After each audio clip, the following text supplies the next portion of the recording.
The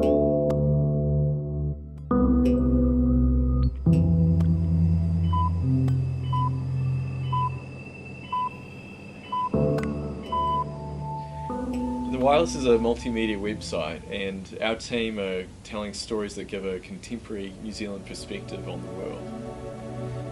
Instead of going for an online radio service, we decided that our content needed to be totally adapted for online. That means video, photos, and text, as well as audio. The internet is a visual medium. The idea for The Wireless was born out of the concept of a national youth radio network, but there's never been the money or the political will to make that happen. So Radio New Zealand decided to create an online-only service. Technology and viewing habits have moved on in the past 20 years since the idea of a youth radio network was first raised. These days, young people go online for their information and entertainment. And I was, from the start, a very passionate supporter of having a separate youth service for young New Zealanders. Changes in the way media is consumed, particularly by younger people, have kind of shifted the game a lot from what it would have been 10 or 15 years ago when the focus was about a normal, traditional radio network. We have the story situation where we don't have to have a transmitter of a frequency at 105.9 or 85.3, all this kind of stuff. And I think we're poised for something really cool. We've got a small team, but we aim to do stories that pack a lot of punch.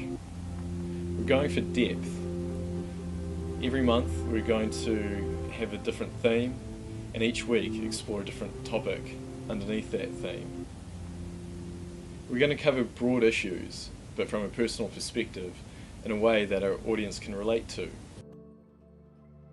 The first month is free, and within that there's a bunch of different kinds of content and different kinds of topics. We've got a money story, we've got a social justice story, we've got an internet story, and sort of working stories. There's lots of different kinds of storytelling in there as well. We are making a really concerted effort to find people that we can talk to who are in our demographic and who have interesting stories to tell that maybe haven't had them told before. Public service media means that we aren't going to shy away from any scary topics. Mm-hmm.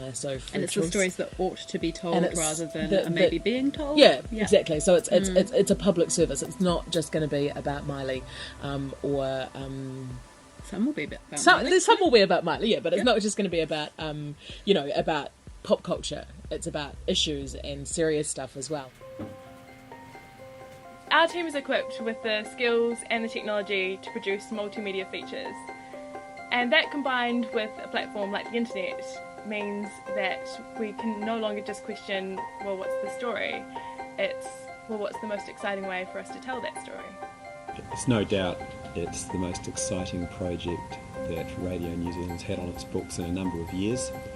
And I think it's just such a terrific way of bringing the quality that we do to an audience that we don't serve that well at present. This project is more than just a website. We want to reach out to our audience, and we're going to be doing that through social media. But not just through social media, we're going to be putting on live events so that we can meet our audience face to face.